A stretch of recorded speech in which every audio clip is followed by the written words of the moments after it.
So I'm going to be reading from my manuscript that I've been working on over this past year. It tells the story of my family's escape from Iran and immigration to Canada. It's a book of poems.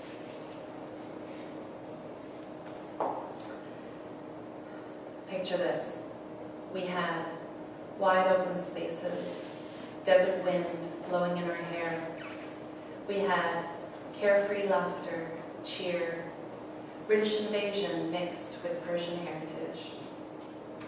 I shyly wore my miniskirt to the outdoor ice cream parlor, scent of rosewater filling the air. "Your new haircut makes you look like Ringo Starr," he yelled. My cousin gave him a good look at her homemade manicured middle finger. We laughed in his stupid face, let his surprise linger.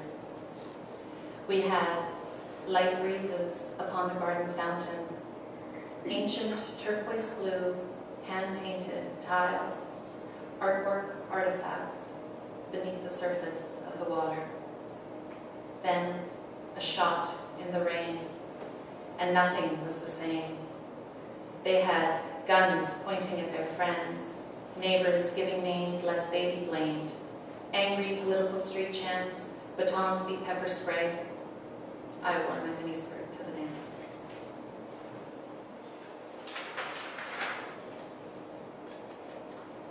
My mother's handwriting. In the midst of turmoil, we continue living. Turn bomb threats into midnight basement parties. Turn Ayatollah chants into childhood games. When we hear them on the street say, "I am the leader," little do we know what will be. The silver kitchen radio tells Mom diapers have arrived at the store. After fitting them all on the shelves in our hallway closet, my uncle calls. "A car will pick you up tomorrow and take you out. You can return when this whole thing blows over. You need to get out while you still can." Frozen cold in the stifling warm home, staring at the wall of diapers, Mom responds, "But I'm so well prepared." Summers in our family chamois cabin, bill payments, due dates written on the kitchen calendar, picnics at Parquet Prince, reservations at the new restaurant we wanted to try, registration day at the brand new neighborhood school, school lunches of quodlet and kebab leftovers. We want 4 kids. Saturday morning visits where my father lay to rest. Plans for the garage extension. Dinners with extended family for Nowruz. My land, my home, my land. 40 years of cobwebs cover my mother's handwriting. Her grocery list tucked under the cabinets in a corner of the kitchen on yellowing linoleum floor.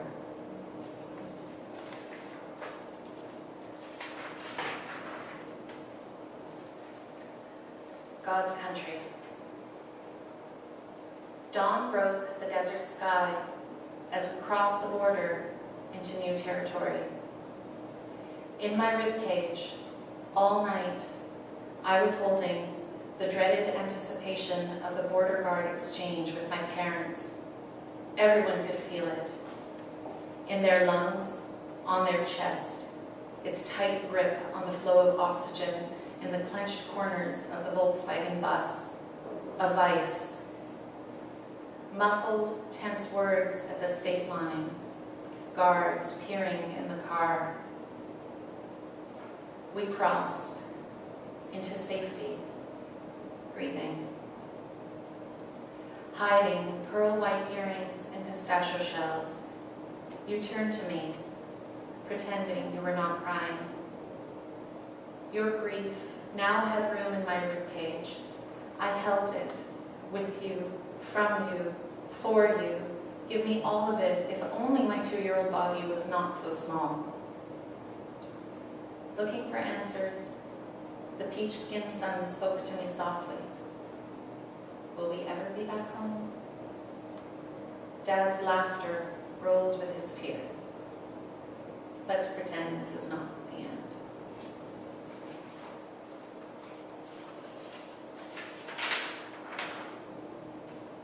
Rome, 1981.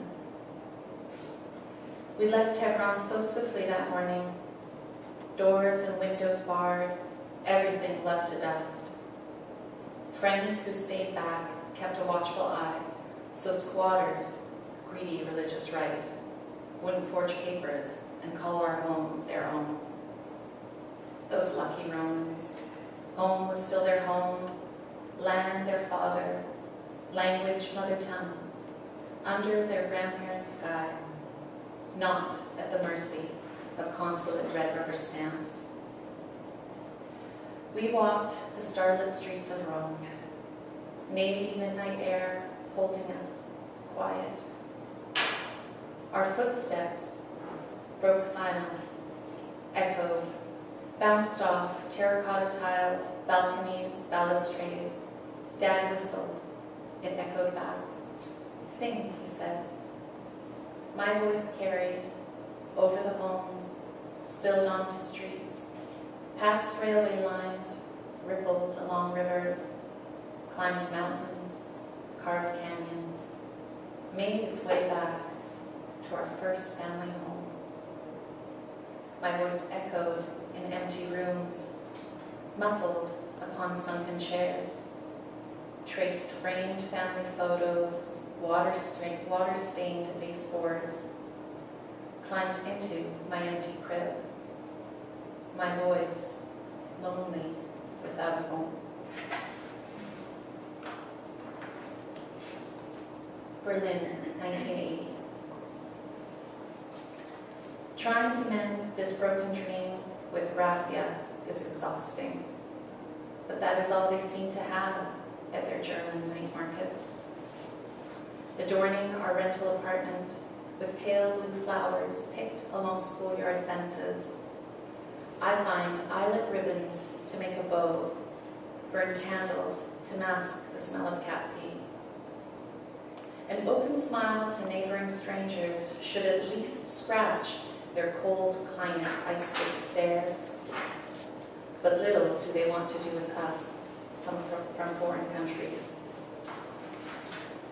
I make my tea and steep it, boiling water into me. I watch the seasons stumble, wonder one day where we'll be. This rental has an eerie light, casts distant memories. Past, present, unite. Shadows dance on the open floor.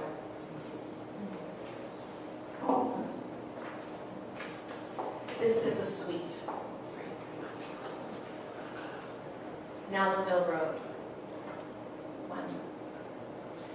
Long, narrow, chip rock road, curving, rolling, leading nowhere.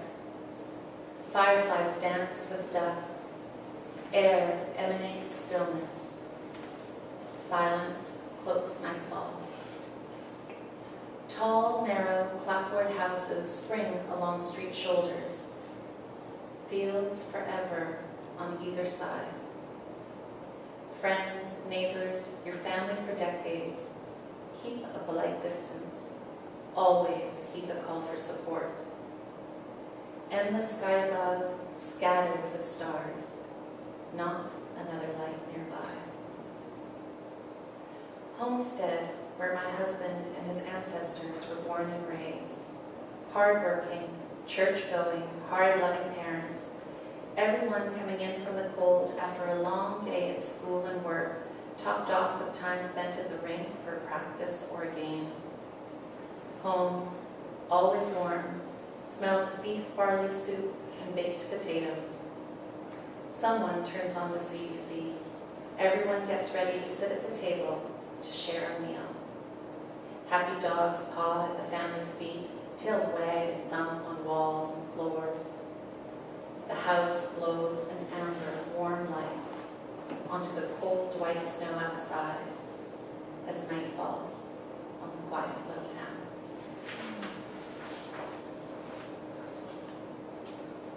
You. Moments in time, held in glass bottles on shelves in my mind, swirl near the bottom, don't want to be released.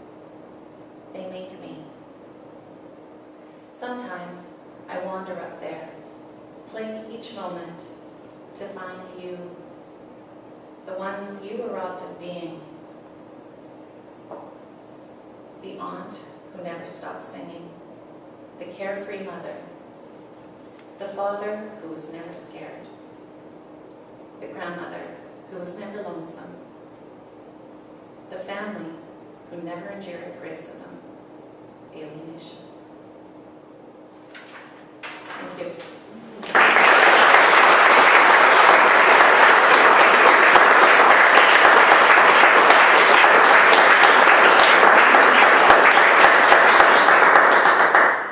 So my creative process. So every writer I speak with says the same thing about having the exigence, this deep, compelling need to write. It comes from within us. Thoughts, words, sensations, and feelings take up space, time, and energy in our minds and hearts, and if ignored, make us crazy. Ironically, if followed, makes us crazy as well. But I think that's just the nature of work. It is particularly pronounced, however, I think, in writing, because until a writer finds a network of trusted writers with whom they can share their work, the act of writing can be very isolating. So the need for community is paramount in taking one's work to the next level, from the personal and that which makes us crazy, to the public, to that which makes us feel alive and connected. Everyone needs colleagues. So for me, the creative process begins with this urge to write, and has to be held, definitely has to be held in this community of writers that I trust and with whom I share my work. But the most important part of all of this is the act of carving out the time to sit and write all that stuff that's taking up space and energy. My mentor, Betsy Worland, always says, writing happens on the page, not in your head. And so I just sit. I've just learned to sit at my computer and get it on the page. I also learned from Wade Compton, the previous director of the TWS program, that 20% of writing is the creative right-brained act of writing, and 50% of writing is the left-brain pursuit of revising and editing. And a seasoned writer is able to separate the two. So when I'm in writing mode, I've learned just to write. And I don't criticize my work, I don't do any edits, I don't think it over, I just let the words come out in whichever way that is. Hopefully it's a word flowy day, but often it's very stuttery. But I can only honor this process because I know that eventually, at some point in time, I will come back to the poem and do my edits to carve out its essence and send it to my fellow writing friends for their feedback. One really cool editing revising trick that I wanted to share with you guys tonight was I learned from Betsy to record myself reading my poem and listen back to the recording. This act enables the writer to experience the poem differently, so to really get at its essence in a deeper way. And this manuscript that I read from tonight was inspired by a reading, the TWS reading series of The Hood Bistro, where the brilliant local writer Val Embry read a series of her poems that tell the story of her relationship with her husband from the very beginning of their relationship to the heartbreaking end. And I was transfixed and transported by her work. And the format she used sparked the idea to tell my family's story in this narrative arc, but with individual poems. So yeah, that's basically it. And as for other interests, I learned after the TWS program that a lot of my other interests really support the writing. So like you were saying, so I love spending time in nature, going for long walks in the woods, either by myself or with friends. And I think this is my pre-writing time. I think being out in nature, just having that space and the stillness, enables me to become aware of the thoughts that keep popping up. Even if I'm in a conversation with a friend, I realize, oh, this is something I really should write about. So that's been helping me a lot. And I've also loved visual arts. I enjoy painting and drawing. And just recently, I learned how to play the guitar. That's what I wanted to tell you about. So I've always found myself in the circle of musicians and artists, and I think it's because, you know, creative types kind of find each other. But even as a child, my parents' dinner parties always ended in music, with someone picking up the guitar, my father picking up his harmonica, someone sitting at the piano, and everyone singing. So along the way, I learned a few, you know, drum riffs and some chords, but I never really took it seriously until recently, because I wanted my children to see me struggle at something, because, you know, my day-to-day struggles weren't enough. I thought maybe I should add something else to the mix. And I was hoping, you know, I could eventually play the guitar and they would sing. And I'm going to say, like, it's been 5 years, and this year I picked up the guitar and we sang Christmas carols together with Hallmark movies playing in the background. That's actually true. It's totally true. Yeah, it happened last night. So I think I just wanted to say about that, you know, creative pursuit thing and my other interests, that it was only until recently that I have really taken all of that creative stuff seriously.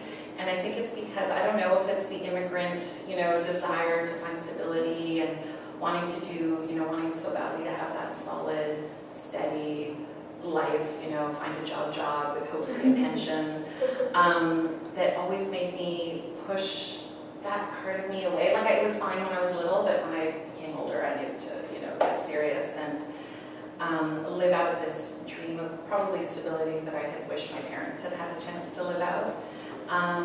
But I've learned really that we have to do what makes us feel alive, and where there's a will, there's a way. And yeah, anyway, just want to share that with you.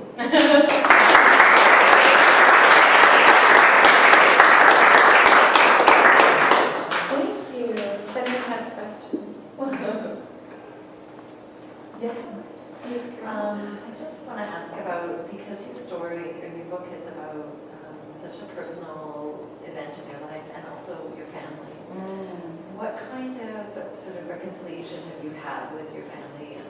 How are they involved in that process, and are they happy with what you're doing? Thank you for asking that. Well, thankfully we're Persian and we don't believe in secrets. Everything's like, oh, what? We told you the story 1,000 times before. You want to hear it again? Sure. You want to publish it? Great. So it's been very much that way. I do have like some family members that are a little bit more private, and I ask them.